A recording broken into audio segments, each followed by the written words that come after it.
The galaxy had known humans for 300 years. In all that time, they had earned a simple reputation. Humans were traitors. They were diplomats. They were the ones who sat between angry species and found ways to make peace. They built schools on alien worlds. They sent doctors to help during plagues. They cried at funerals and laughed at celebrations. The Vrakthan Dominion watched all of this with disgust. The Vrakthan were conquerors. Their empire stretched across 40 star systems, built on the broken bodies of dozens of species.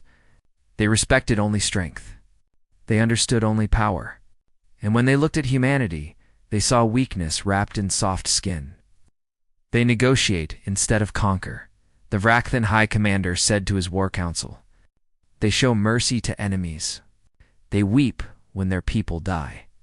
These creatures are not warriors. They are prey, pretending to be predators, the council agreed. It was time to teach the galaxy a lesson about what happened to the weak. They chose their target carefully. New Helsinki was a human colony world on the edge of civilized space. It had no military value. Its people were farmers, teachers, and families. The population was 2.3 million souls who had never known war. The Vrakthan fleet arrived without warning. Their ships darkened the sky like a plague of metal insects. Ground troops poured from landing craft before the colonists could even understand what was happening. Within 6 hours, the entire planet was under Vrakthan control. Then came the broadcast. Every species in the Galactic Assembly received it. Every news station carried it. Billions of beings across 1,000 worlds watched as Vrakthan soldiers herded human families through the streets of New Helsinki's capital city. Children clung to their parents. Old men and women stumbled on tired legs. The Vrakthan made sure that cameras caught everything. The High Commander himself appeared on screen. His scaled face twisted into what passed for a smile among his kind. Watch carefully, he said to the galaxy. Watch the soft ones cry. Watch them beg for mercy they will not receive. Let this be a lesson to all who mistake kindness for strength. Let this be a warning to any who would stand against the Dominion. He expected panic. He expected tears. He expected humans across the galaxy to fall to their knees and plead for their people. He was wrong, on Earth. In the great chamber of the United Human Coalition, leaders watched the broadcast in silence. There were no tears. There were no cries of despair. There was only a cold, quiet anger that filled the room like poison gas. Admiral Chen Wei stood at the center of the chamber. She was 63 years old. Her hair was gray. Her face was lined with the years. But her eyes held something that made younger officers look away. Those eyes had seen things. Those eyes remembered things that humanity had tried very hard to forget. How long until we can reach New Helsinki? She asked. 72 hours at maximum speed, replied her tactical officer. Chen Wei nodded slowly. Send a message to the Galactic Assembly. Request an emergency session. 3 hours later, the human ambassador stood before the assembled representatives of 200 species. Ambassador Sarah Okonkwo was known throughout the galaxy as a voice of reason. She had negotiated 17 peace treaties. She had prevented 3 interstellar wars. Every species respected her wisdom and her calm nature. Today, there was no calm in her voice. The Vrakthan Dominion has committed an act of war against humanity, she said. Her words were simple. Her tone was flat. They have taken 2.3 million of our people hostage. They broadcast their cruelty for the galaxy to see. The Vrakthan ambassador laughed from his seat. And what will you do about it, human? Send us strongly worded letters? Cry into your communication devices. Sarah Okonkwo turned to face him. The room grew very quiet. You have made a mistake, she said. You will have 72 hours to withdraw from New Helsinki. You will release all human civilians unharmed. You will issue a formal apology to the Galactic Assembly. More laughter from the Vrakthan delegation. Or what? The human ambassador did not blink. There is no or. There is only what will happen if you do not comply. And I promise you, on the souls of every human who ever lived, you do not want to see what comes next. The Vrakthan found this hilarious. Humans making threats? The soft ones who cried at sad songs and rescued injured animals? What could they possibly do? Other species were not so sure. A few of the older ambassadors, those who had studied human history, exchanged worried glances. They had read the old records. They knew what humanity had done to itself before reaching the stars. They knew about the wars, the weapons, the horrors that humans had buried in their past. But most of the galaxies simply watched and waited, curious to see how the humans would embarrass themselves. Far from the assembly chamber, deep beneath a mountain on Earth, General Marcus Stone walked through corridors that had not seen human footsteps in 400 years. Dust covered everything. The air was stale and cold. He stopped before a massive vault door. His hand trembled slightly as he entered the authorization code. Not from fear. From memory. His grandfather had told him about this place. His grandfather had prayed it would never be opened again. The door swung open with a groan of ancient metal. Inside were weapons. Ships. Battle plans. The combined military knowledge of a species that had spent 10,000 years perfecting the art of killing itself. All of it preserved. All of it waiting. General Stone activated the first console. Red lights flickered to life throughout the facility. Automated systems began their wake-up sequences. Across human space, similar facilities received the signal and began their own activation protocols. He spoke 2 words into the command system. 2 words that would change everything. Protocol, Carthage. 1,000 light-years away, on New Helsinki, a young girl watched the Varaktan soldiers march through her city. She was not crying. None of the humans were crying anymore. They were looking at the sky with strange expressions on their faces.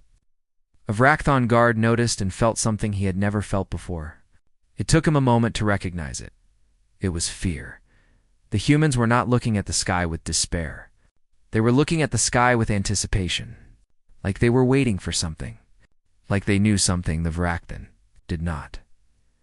72 hours began to count down, and somewhere in the dark between the stars, ancient engines roared to life for the first time in 4 centuries. Humanity was done crying. Now the galaxy would learn why. They expected Terrans to cry instead. Humanity erased their entire civilization. Part 2. The warning, the 72-hour countdown had begun, and the galaxy watched with confused fascination. Humans had always been the peaceful ones. They were the species that sent relief ships to disaster zones. They were the teachers who built schools on poor worlds. They were the doctors who worked for free in alien hospitals. The idea of humans making threats seemed almost funny. The Varaktans certainly thought so. 72 hours, the High Commander repeated to his war council, still laughing. The soft ones give us 72 hours.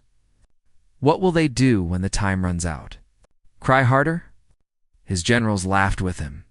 They had conquered species far more dangerous than humans. They had crushed empires that had stood for 10,000 years. What could these emotional creatures possibly do against the might of the Dominion? But across human space, something strange was happening. Human merchants, who had worked on alien worlds for decades, suddenly packed their belongings. They closed their shops. They said goodbye to friends and neighbors they had known for years. When asked why they were leaving, they gave no clear answer. They just looked sad and said it was time to go home. Human teachers at alien universities resigned without explanation. Human doctors finished their current patients and then quietly disappeared. Human engineers completed their projects and then booked passage on the next ship to human space, on the trading world of Nexus Prime. A Valorian merchant named Keth watched his human business partner of 20 years pack her bags. They had built their company together. They had shared meals, celebrated holidays, mourned losses. He considered her one of his closest friends. Maya, what is happening? Keth asked. Where are you going? Maya looked at him with eyes that held something he had never seen before. It was not fear. It was not anger. It was something deeper. Something old. I have to go home, Keth, she said softly. Is it because of New Helsinki? The Assembly will negotiate. They always do. The Varaktan will release the hostages eventually. Maya shook her head slowly. No, Keth, they will not release them. And what happens next? She paused and placed her hand on his arm. You have been a good friend. I want you to remember that. Whatever you hear in the coming days, remember that humans can be good. We choose to be good. Every single day, we make that choice. I do not understand, Keth said. I know. Maya picked up her bag and walked toward the door. At the threshold, she stopped and looked back. Stay away from Vraktan space, Keth. Stay far away. And do not watch the news for the next week. Trust me on this. Then she was gone. Similar scenes played out across the galaxy. Humans leaving positions they had held for years. Humans saying strange goodbyes. Humans looking at their alien friends with expressions that seemed almost like pity. At the Galactic Assembly, diplomats tried to understand what was happening. The human delegation had gone silent. They sat in their seats, answered no questions, made no statements. They simply waited. This is ridiculous, the Valorian ambassador said during a closed session. The humans cannot possibly be planning military action. They have no fleet. They have no army. Their defense force is barely enough to protect their own colonies. Perhaps we should mediate, suggested the SEN delegate. The Vraktan may be willing to negotiate if we offer them something valuable in exchange for the hostages. The human ambassador, Sarah Okonkwo, finally spoke. There will be no negotiation. Ambassador, please be reasonable, the Thessian said. War is not the answer. Surely you of all people know this. Sarah looked at the Deshan with tired eyes. We are not unreasonable. We gave them 72 hours. That is more than generous. More than they deserve. But what can you possibly do? The Valorian demanded. Sarah did not answer. She simply returned to her silence. On New Helsinki, the Vraktan occupation continued. Soldiers patrolled the streets. Civilians were processed through registration centers. The broadcast continued, showing the galaxy images of conquered humans. But something was wrong. Lieutenant Kresh was a young, Draktan officer with training in alien psychology. He had studied human behavior extensively. He knew they were supposed to be emotional, easily frightened, quick to cry. That was what all the reports said. The humans on New Helsinki were not crying. They stood in the processing lines with calm faces. They answered questions politely. They did not resist. But they also did not show fear. When Vraklan soldiers shouted at them, they simply nodded and complied. When guards threatened them, they looked at the sky and smiled small, secret smiles. Kresh found this deeply disturbing. Sir, he said to his commanding officer, I believe something is wrong. Wrong? We have conquered an entire planet in 6 hours.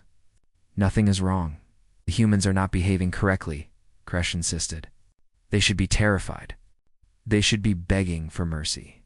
Instead, they are calm. To calm. It is like they know something we do not. The commander laughed. They are in shock. Their tiny brains cannot process what has happened. Do not worry about the cattle, Lieutenant. Worry about maintaining order. But Kresh could not shake his feeling. He wrote a report to High Command. He described the strange behavior. He noted how the humans whispered to each other when they thought no one was listening. He mentioned the way they kept looking at the sky, always at the sky. His report was ignored. At our 48, every human in the galaxy received a message. It appeared on their personal communication devices simultaneously. The message was only 2 words. Remember Helsinki. That was all. 2 words. But those 2 words changed everything. Humans, who had been quietly going about their business, suddenly stopped what they were doing. They looked at their devices. They looked at each other. And something passed between them. Something that alien observers could not understand. On a mining station in the Outer Rim, a human engineer who had never held a weapon in his life smiled grimly and nodded. On a medical ship treating plague victims, a human doctor whispered a prayer she had not spoken since childhood. On a passenger liner heading away from Vraktan space, human passengers gathered in the observation lounge and watched the stars. In silence, they all knew what those words meant. They all remembered their history. And for the first time in 400 years, humanity began to prepare for war. On New Helsinki, the little girl who had watched the invasion now watched the countdown. 48 hours had become 24. 24 became 12. 12 became 6. The Vrakthan commander appeared on another broadcast. "Your time is running out, humans," he mocked. "Where is your great fleet? Where are your warriors? You have nothing. You are nothing." But the humans did not respond to his taunts. They simply watched the sky with those strange, patient expressions. At hour 1, the human ambassador at the Galactic Assembly stood for the final time. "The deadline approaches," she said. "The Vrakthan have not withdrawn. They have not released our people." "So be it, Ambassador. Wait," the Veshan delegate pleaded. "There must be another way." Sarah Conquo removed her diplomatic credentials and set them on the table. There was another way. They chose not to take it. She walked toward the exit. At the door, she paused. "What happens next is not your fault. Remember that. And if you have any love for your own people, keep them away from Vrakthan's space." Then she was gone, and in the darkness between the stars, ancient ships moved toward their targets. Ships that had been built in humanity's darkest age. Ships that carried weapons the galaxy had never seen. Ships that should have stayed. It's buried forever. The 72 hours ended, and humanity stopped asking nicely. They expected Terrans to cry instead. Humanity erased their entire civilization. Part 3. The history lesson: the deadline had passed. The Vrakthan had not withdrawn. And now the galaxy was about to learn a truth that humanity had kept hidden for 4 centuries. 1 hour before Protocol Carthage began, Ambassador Sarah Okonkwo returned to the Galactic Assembly Chamber. She walked slowly to the central platform, her face showing every one of her 60 years. The delegates watched in confusion. Had she come to surrender? To beg for help? She did neither. "Before what happens next," Sarah began, "I want you to understand something. I want you to understand why." She activated the holographic display system. Images appeared in the air above the chamber. Strange images that none of the alien delegates recognized. "Before we reached the stars," Sarah said, "humanity nearly destroyed itself. Not once, not twice, but over and over again throughout our entire history." The first image showed a ruined city. Buildings turned to ash. Shadows burned into stone walls. The shape of people who had been alive one moment and gone the next. This was a city called Hiroshima. In the year 1945 by our calendar, we created a weapon that could split atoms themselves, and we used it on our own people. 200,000 dead in a single flash of light. The alien delegates shifted uncomfortably. They had heard rumors of human history, but seeing the evidence was different. "This was only the beginning," Sarah continued. "More images. Trenches filled with bodies, soldiers in strange masks struggling to breathe, cities burning, millions of people starving. We fought wars that killed tens of millions. We invented poison gas. We burned entire cities to the ground just to break our enemy's spirit. We created diseases in laboratories and released them on each other." The Vrakthan ambassador tried to laugh, but the sound died in his throat. The images were too real. The destruction was too complete. By the 22nd century, we had developed weapons that made nuclear bombs look like toys. We could destroy planets. We could poison suns. We could end all life in a star system with a single command. Sarah paused and looked directly at the Vrakthan delegation. And we used them. On ourselves. The gene wars killed 3 billion humans in 7 years. The solar purge destroyed 2 of our own colony worlds. We nearly went extinct not from alien invasion, but from our own unlimited capacity for violence. Nice. The chamber was completely silent. When it was over, when we finally looked at what we had done, we made a choice. We decided to be better. We buried our weapons. We locked away our knowledge. We chose peace not because we were weak, but because we finally understood how strong we were. We knew that if we ever fully unleashed ourselves again, nothing would survive. She turned off the images. For 400 years, we have kept that promise. We have traded instead of conquered. We have healed instead of harmed. We have cried at funerals because we remember every single life we took during our dark centuries. Every tear is a prayer that we never become what we once were. The Vraktan ambassador found his voice. Pretty words. But words do not win wars. Sarah looked at him with something that might have been pity. You misunderstand. I am not trying to threaten you. I am trying to explain what is about to happen. I am trying to help you understand that this was your choice, not ours. She checked her timepiece. The deadline has passed. Protocol Carthage is now active. The weapons we buried are awake. The knowledge we locked away is free. She began to walk toward the exit. What you did to New Helsinki broke something in us. Something we had worked very hard to keep contained.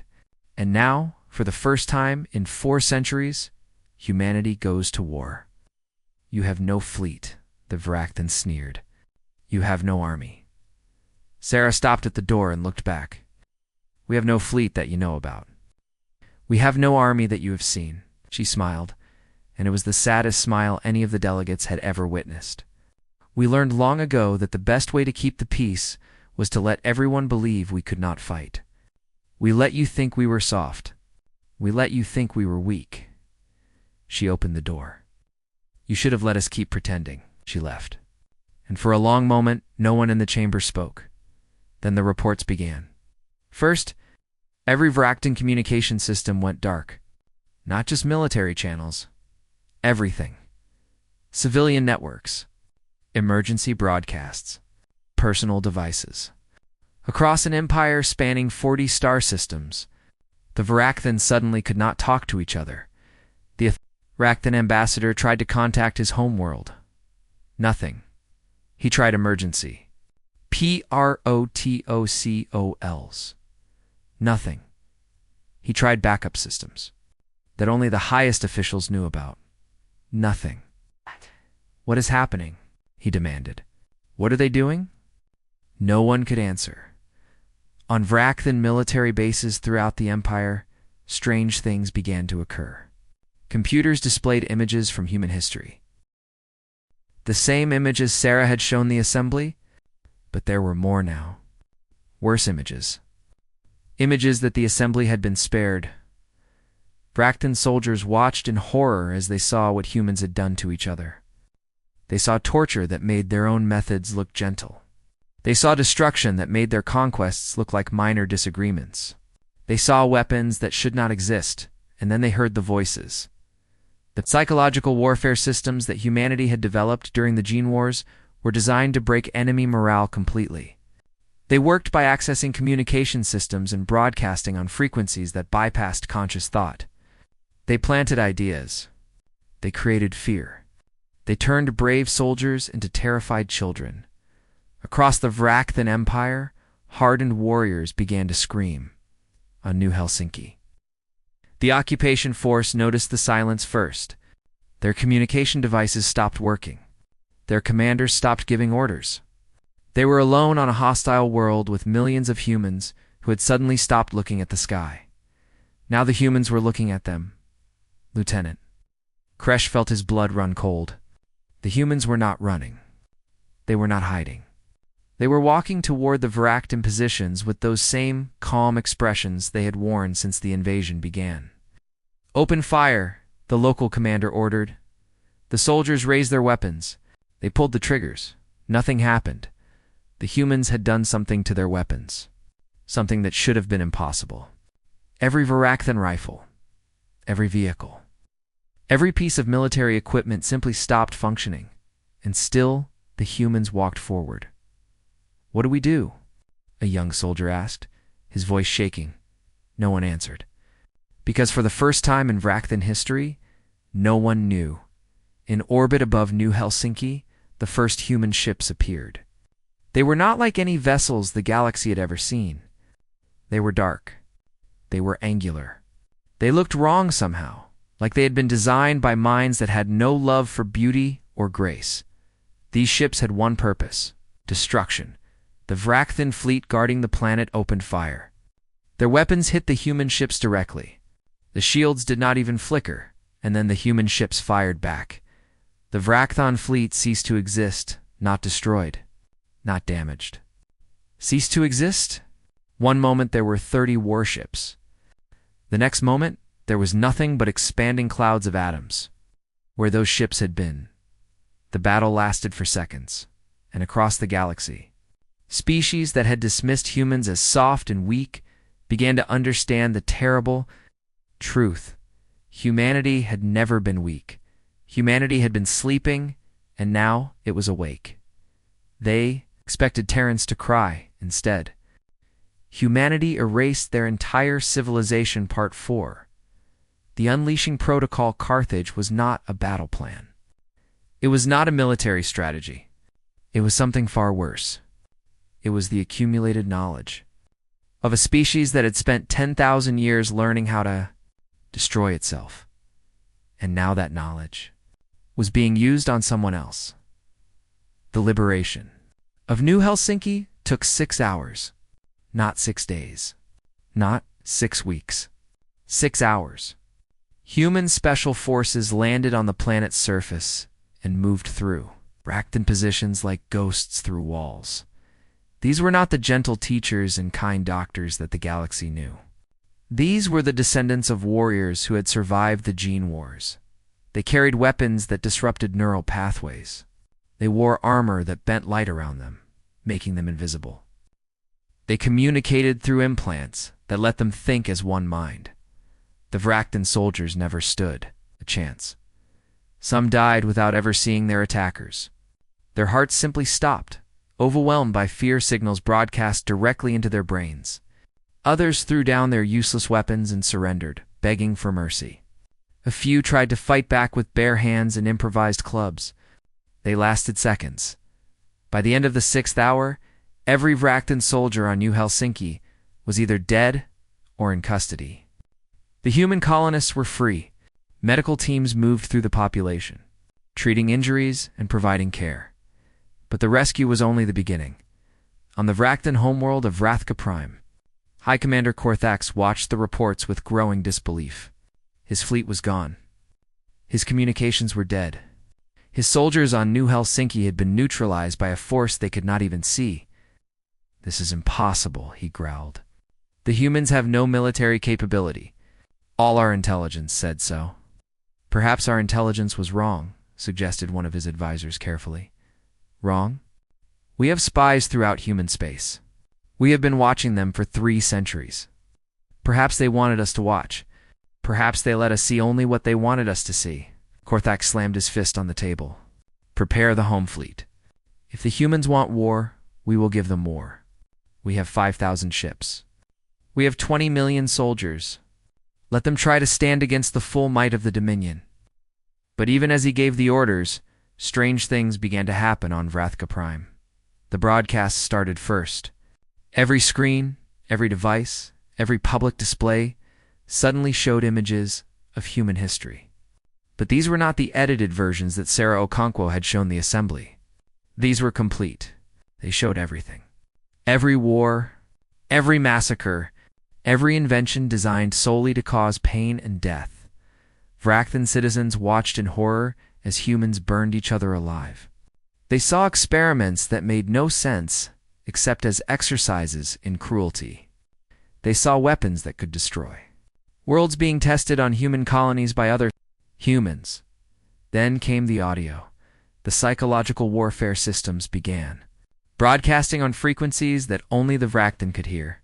The sounds were not quite language. They were patterns designed to trigger primal fear responses, patterns that had been perfected during humanity's darkest hours. Across Vrathka Prime, Vraktan began to panic. Soldiers abandoned their posts. Officers fled their commands. Civilians ran through the streets, screaming at shadows that seemed to follow them wherever they went. High Commander Korthax tried to restore order. He tried to rally his troops, but his communications were still dead, and no one could hear his commands. Then the human ships arrived. There were only 12 of them. 12 ships against a homeworld defended by thousands. The Vraktan automated defense systems locked onto the approaching vessels and opened fire. Millions of weapons discharged simultaneously. The human ships did not even slow down. Their shields absorbed everything. Weapons that could crack moons had no effect. The ships moved through the defensive fire like it was nothing more than light rain. They did not fire on the planet. They did not need to. Instead, they broadcast a message. A simple message in the Vraktan language. We're not here to conquer. We are not here to enslave.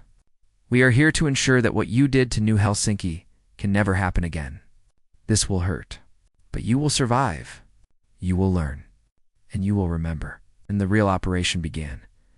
Human forces did not invade Vrathka Prime. They did not need to land troops or fight through defenses. Instead, they used weapons that the galaxy had never seen. Information weapons struck first. Every Vraktan database was infiltrated. Every secret was exposed. Every lie that the Dominion had told its own people was revealed. Corruption at the highest levels. Crimes hidden for centuries. Betrayals of allies who had trusted them. The Vraktan people learned that their glorious empire was built on a foundation of deceit. They learned that their leaders had sacrificed millions of their own soldiers in unnecessary wars. They learned that the conquest of New Helsinki had been ordered not for strategic reasons, but because High Commander Korthax wanted to boost his political standing. Civil unrest began within hours. Meanwhile, human precision strikes destroyed military targets across the Vraktan Empire. Not cities. Not civilian infrastructure. Military targets. Shipyards that took centuries to build were reduced to rubble. Weapons factories were vaporized. Military academies were dismantled piece by piece. The humans did not kill civilians. They did not need to. They simply removed the Vraktan's ability to make war, and they did it in 72 hours. The exact amount of time they had given the Vraktan to withdraw from New Helsinki. On the 40th hour, something unexpected happened. The subject species of the Vraktan Dominion revolted. The Dacians, the Korvathi, the Milani. Dozens of species that had been conquered and enslaved saw their chance. With the Dominion's military shattered and its leadership in chaos, they rose up. The Vraktan Empire did not fall to human weapons. It collapsed from within. By the 66th hour, High Commander Korthax was in custody. Not captured by humans, captured by his own people, who had finally learned the truth about their leaders. The human fleet commander, Admiral Chenwei, received a communication request from the Vraktan Provisional Government. They were begging for terms, begging for mercy. Chenwei looked at the request for a long moment. She thought about New Helsinki. She thought about the broadcast showing human children being herded through the streets. She thought about the mocking laughter of the Vraktan as they promised to make humanity cry. Then she thought about what humanity had been before they chose peace. She thought about the wars, the weapons, the endless cycle of destruction that had nearly ended their species. She accepted the communication. "These are our terms," she said calmly. "You will release all prisoners from all species. You will pay reparations to every world you conquered. You will dismantle your military completely. You will submit to monitoring by the Galactic Assembly for the next 500 years. And if we refuse?" the Vraktan representative asked. Chenwei looked at him with eyes that held no anger, no hatred, only a deep, profound sadness. "Then we will finish what we started. And in 1,000 years, other species will tell their children stories about the Vraktan. Stories about a proud empire that made the mistake of waking a sleeping giant." She paused. "I hope you choose wisely. We do not want to be this. We have spent 4 centuries trying to be something better. Please do not make us go back to what we were." The Vraktan accepted the terms, and across the galaxy, species watched in shock as humanity did something no conqueror had ever done. They prepared to go home. They expected Terrans to cry instead. Humanity erased their entire civilization. Part 5. The price of memory. The war was over. The Vraktan Dominion had fallen. 40 star systems that had once trembled under their rule were now free. An empire that had stood for 10,000 years had collapsed in 72 hours, and humanity had won without conquering. A single world. The galaxy watched in confused silence. As human ships began their journey home, there was no occupation force left behind. There were no governors appointed. There were no demands for territory or resources. The humans simply collected their people from New Helsinki, accepted the Vrakthon's surrender, and left at the Galactic Assembly. Ambassadors struggled to understand what they had witnessed. Every species in the room had studied war.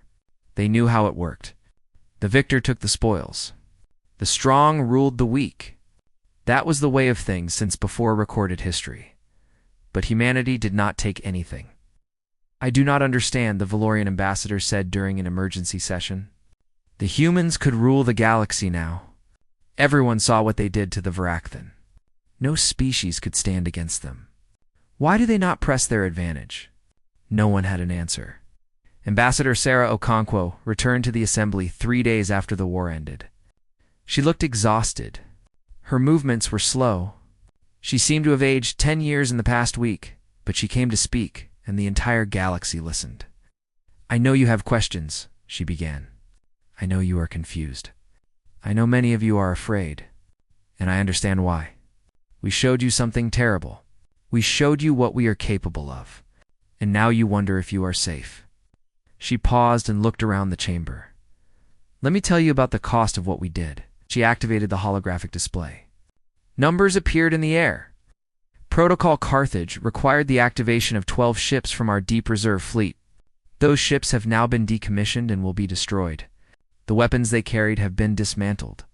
The soldiers who operated them have been given psychological treatment and will spend the next year in recovery. Facilities. The numbers changed. We estimate that 7,000 Vrakthon. Soldiers died during the liberation of New Helsinki. Another 12,000 died in the collapse of their government. These numbers are low compared to traditional warfare, but every single one of those deaths weighs on us. She turned off the display. Every species in this chamber has fought wars. You have killed enemies. You have celebrated victories. And perhaps you cannot understand why we mourn the deaths of those who attacked us first. Her voice grew quiet. We mourn because we remember. We remember what it felt like to glory in destruction. We remember the joy we once took in crushing our enemies. We remember how easy it was to lose ourselves in violence. She looked directly at the Vrakthon delegation. The new Varakthan ambassador was not a military leader. He was a philosopher who had spent his life opposing the old regime. He had been freed from prison just days ago. "We could have destroyed your entire species," Sarah said softly. "We have weapons that could crack your homeworld like an egg. We could have killed every Varakthan who ever lived and erased all evidence that your civilization ever existed." The Varakthan philosopher nodded slowly. He understood what she was saying, but we chose not to. Not because we could not. Not because it would have been wrong, but because every time we kill, we become more like the monsters we used to be, and we have worked too hard and too long to let ourselves fall back into that darkness. She returned to her seat. "That is why we do not conquer. That is why we do not rule. Every day we make a choice to be something better than what we are capable of being. And that choice is the only thing that separates us from the beasts we once were." The chamber was silent for a long moment. Then the Valorian ambassador spoke. "You said you cry because you remember. What do you remember, Ambassador?" Sarah smiled sadly. "We remember every life we took during the 10,000 years before we reached the stars. Every soldier who died in our wars. Every civilian caught in the crossfire. Every child who lost a parent. Every parent who lost a child." She touched her chest. "Human tears are not weakness. They are the price we pay for remembering. They are our promise to never forget what we are capable of. And when we stop crying, when we become cold and hard and merciless," She looked at the Vrakthon philosopher. "That is when you should be afraid, because it means we have stopped caring. And a human who stops caring is the most dangerous thing in the universe." The assembly session ended shortly after, but conversations continued throughout the station and across the galaxy. Species that had dismissed humanity as soft began to reconsider.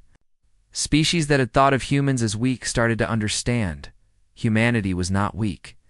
Humanity was dangerous beyond measure, but humanity chose to be kind. On the transport ship heading back to Earth, Admiral Chenwei sat alone in her quarters. She had won the greatest military victory in human history. She had brought a cruel empire to its knees without losing a single human life. She was crying. General Marcus Stone found her there. He sat beside her without speaking. He understood. "We did what we had to do," he said finally. "I know," Chenwei replied. "That is why I am crying. Because I had to become something I swore I would never be again. Because for 72 hours, I was a weapon instead of a person." Stone nodded. He had felt the same thing during the operation. The cold efficiency, the absolute focus, the complete absence of mercy. It had felt familiar. It had felt good. And that was the most terrifying part. "Protocol Carthage is being sealed again," Stone said. "All the ships are being decommissioned. All the weapons are being destroyed. In a month, it will be like this never happened." Chenwei wiped her eyes. "It happened, and we will remember. That is our burden. That is our responsibility. We carry the memory of what we are capable of so that we never forget why we choose to be something else." She stood and looked out the window at the stars. Every generation. We tell our children about the dark times. Every generation, we make them understand the weight of our history. And every generation, they choose to be peaceful. Not because they have to. Because they understand what the alternative is. Stone joined her at the window. "The galaxy sees us differently now. They know what we can do. They are afraid," Good Chenwei said. "Fear can be healthy. Fear can prevent mistakes. The Vrakthan were not afraid of us, and look what happened." She turned to face him. "But we must also show them that our kindness is real. We must continue to be traders and teachers and healers. We must continue to cry at funerals and laugh at celebrations. We must show them that we choose peace because we want it, not because we cannot have war." 1 year later, the first human medical ship arrived at the Vrakthan homeworld. It carried doctors and supplies and equipment. It carried help for a species that had tried to destroy humanity. The Vrakthan philosopher, now the leader of his people, met the ship personally. He asked the human captain why they were helping their enemies. The captain smiled gently. "Because you are not our enemies anymore. You are just people who made a mistake. And we have made enough mistakes ourselves to know that everyone deserves a chance to be better." The Vrakthan watched in wonder. As human doctors treated their sick and human engineers helped rebuild their shattered infrastructure, they had expected Terrans to cry instead. Humanity had shown them something far more powerful than tears or weapons. They had shown them grace, and across the galaxy, a new saying spread among the stars: "Never mistake human kindness for weakness. Their gentleness is not the absence of violence. It is the mastery of it." The humans had stopped being monsters every single day. They made that choice, and that made them the strongest species the galaxy had ever known.